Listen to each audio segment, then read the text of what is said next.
independente se eles estão fazendo birra. É você mesmo, mas não é pra fazer birra não, viu?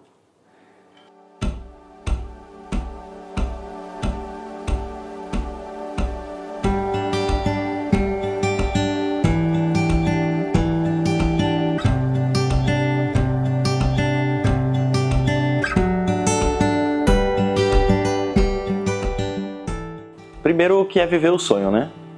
Viver o sonho pra gente nada mais é do que repetir a vida de Jesus. Aquele Jesus lá do Evangelho de 2000 anos atrás, repetir a vida dele hoje. Então, de forma concreta, é isso que é viver o sonho. Viver o Evangelho, repetir a vida de Jesus.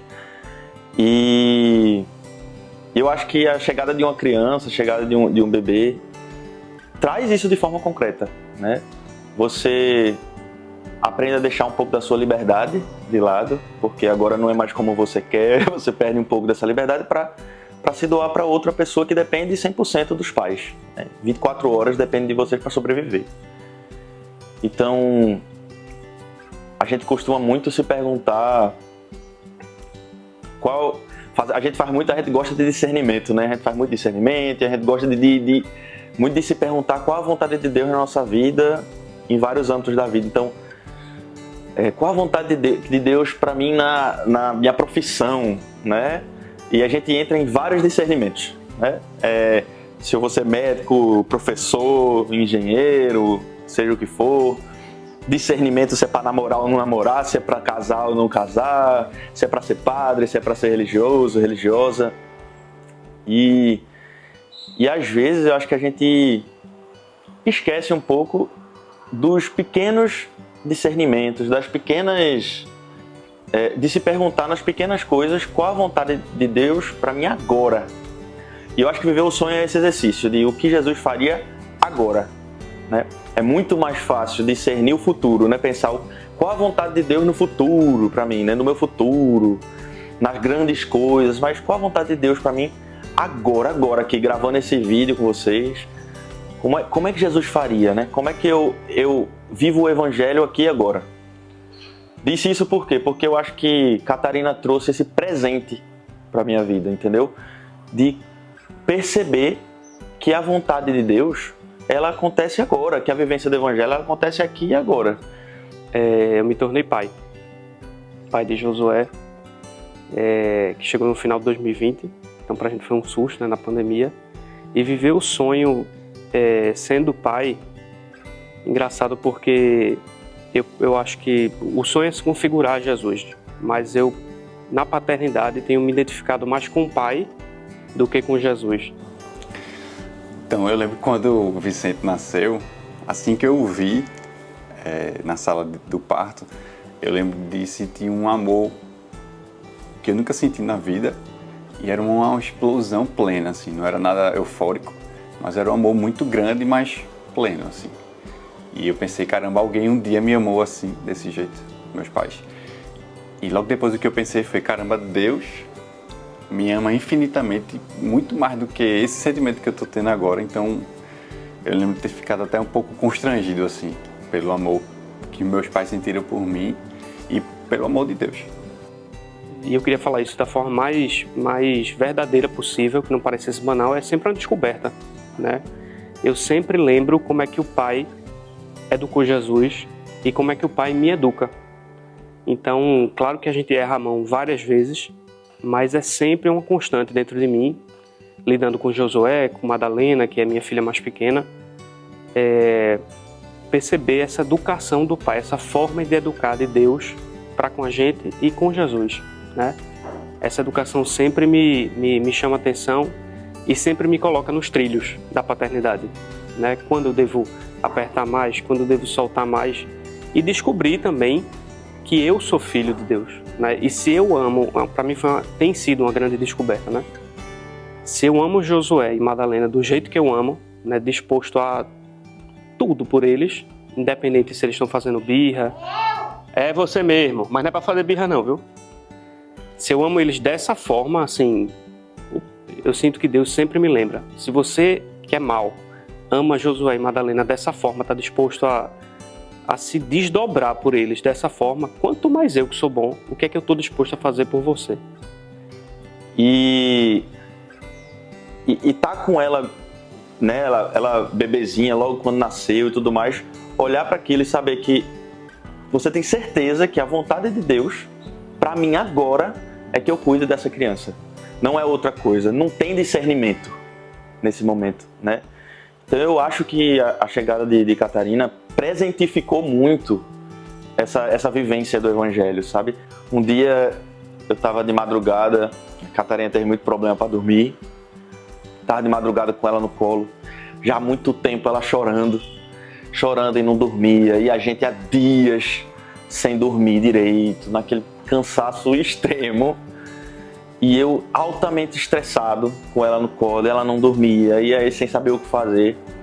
E aí eu pensei nisso. Meu Deus, eu quero tanto fazer a tua vontade, eu digo que eu quero tanto fazer a tua vontade, Senhor.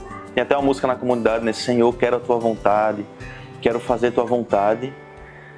E agora, nesse momento, não há dúvidas. A tua vontade é que eu esteja aqui, segurando ela nos braços, ela chorando, eu cansado.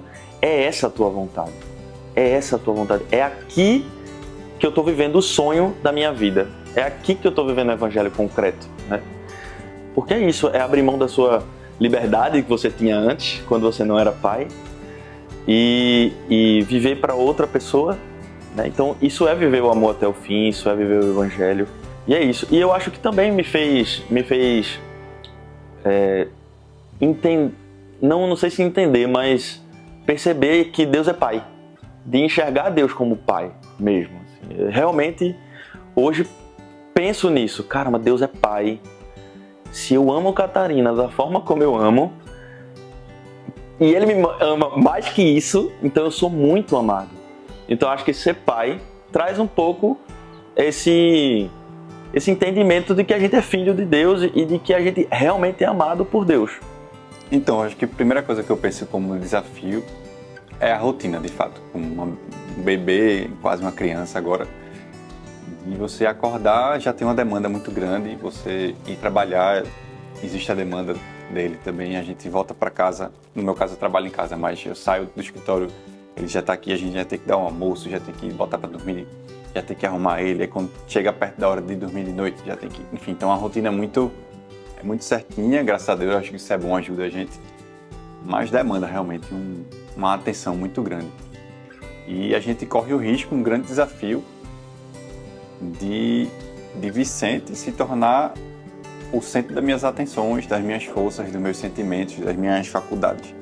Então, se ele demanda muito, eu preciso estar atento a ele, mas antes disso eu preciso cuidar da minha relação com Deus, porque senão eu viro um pai com muito amor, é verdade, mas um pai do mundo. Se primeiro eu consigo ter uma relação com Deus, de intimidade com Deus, eu acredito que eu me torno um pai para Vicente, que estou nesse mundo, mas estou mirando outras coisas, né? A vida verdadeira, a eternidade, o paraíso. Então, eu procuro, né? Isso é um desafio e um grande risco que a gente corre, de tornar o nosso filho ou nossos filhos, a nossa família, que é algo muito bonito, muito importante, no centro da minha vida. Eu prefiro fazer esse caminho que parece inverso, né? Que é primeiro procurar uma relação com Deus, para aí sim, para ser o marido e um pai que está mirando outras coisas, né? Está mirando a vida verdadeira, a eternidade, o paraíso. E aí um exemplo mais prático assim, né? Vicente, ali com 1 mês e meio, foi diagnosticado com APLV, então ele tem alergia à proteína do leite da vaca, que está em tudo que você possa imaginar. Então, aqui em casa a gente precisou trocar as panelas, precisou trocar a dieta de Clarice principalmente, e eu poderia continuar a comer a dieta, mas correria o risco de eu contaminar a comida dele, e também não me sentia à vontade de Clarice estar numa super restrição e eu estar, sei lá, comendo um prato muito chique, com muito sabor, e a coitada comendo, sei lá, uma batata doce. Então eu lembro de ter feito esse sacrifício junto com ela, assim, em família, né? A gente é uma família, eu já era uma família com ela, agora a família vai crescendo, então pelo bem da família, pelo equilíbrio da família, a gente faz sacrifícios juntos. Eu não precisaria ter feito esse sacrifício da alimentação, mas entrei junto com ela nessa para dar apoio a ela, para estar junto com ela, buscando uma saúde realmente para Vicente. Quando o Vicente nasceu, eu falei no começo, abriu-se um portal gigante que eu nunca tinha imaginado, de um sentimento do amor mesmo. Foi para um nível diferente. Então, saber que eu fui amado pelos meus pais dessa forma e que eu o amo dessa forma, me abriu uma possibilidade de entender que, caramba, Deus me ama ainda muito mais do que isso. Então, uma entrega maior, um constrangimento maior, uma vontade de dar mais às pessoas, realmente. Não só a Vicente e a Clarice, mas a minha família, meus amigos, meus irmãos de comunidade.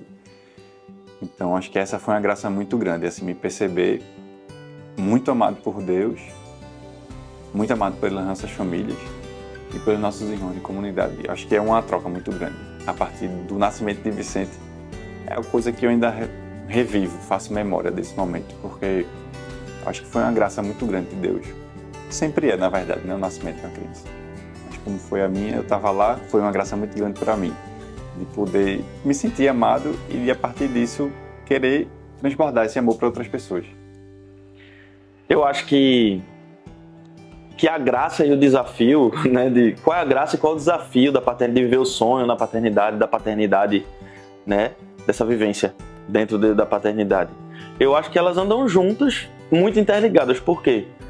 Porque é aceitando a cruz, os desafios de ter um filho, noite mal dormida ou noites não dormidas, todas as preocupações, todas as dúvidas que vêm com o filho, né? Enfim, são inúmeras as preocupações e os desafios nesse sentido, a mudança de rotina, né? Mas eu sinto que justamente esses desafios são o combustível, são as cruzes que Deus manda para abraçar e assim viver o sonho, né? Eu sinto que os desafios são esses combustíveis mesmo. Então, e aí qual é a graça? A graça é que Deus dá, eu acho que Deus dá a graça de você amar muito o seu filho. Eu acho que Deus dá a graça de, mesmo sem dormir 5 noites seguidas, você olhar para aquela criança e amar e sentir uma alegria, assim, indescritível de... Enfim, você vai trabalhar e já está com saudade do seu filho, então Deus dá a graça de amar o desafio, né? De amar, de abraçar esse desafio com amor, com vigor, sabe? Não deixa de ser um desafio humano, mas para mim é esse desafio que é o combustível para viver o sonho. Eu enxergo, pelo menos no desafio, o combustível de viver o Evangelho. Eu acho que a maior graça que eu tenho recebido sendo pai é descobrir que eu tenho um pai no céu, né? E se eu amo meus filhos dessa forma, assim, quanto mais Deus me ama, né? Quanto mais eu descubro que eu sou pai, mais eu descubro que eu sou filho também, né? Isso para mim tem sido a maior graça realmente de entender, de crer de que Deus existe e que Ele é um pai, né? Essa inauguração de Jesus de falar Abba, né? Ele é um pai amoroso, terno, que educa, que está sempre lá, independente das minhas infidelidades, dos meus pecados, das minhas birras, dos meus choros. Ele está sempre lá comigo, né? Sempre. Se eu estou sempre com Josué, quanto mais Deus, né? Então essa tem sido a maior graça. E os desafios são inúmeros, né? Tenho filhos, vale a pena. Mas os desafios, eu posso citar 2 aqui concretos. Quando a gente descobriu que a gente estava esperando Josué, em 2020, foi quando começou a pandemia. Então a empresa que eu trabalhava deu uma parada, a gente ficou meio, meu Deus, o que é isso que está acontecendo no mundo? E acho que muita gente ficou assim, e a gente estava esperando um filho, né? E quando Josué nasceu, a gente teve muita dificuldade, assim, porque a gente era pai de primeira viagem, mãe de primeira viagem, e Josué, ele não dormia, assim, até os 9 meses ele acordava muito, a gente tava um zumbi, até os 8 meses, eu acho.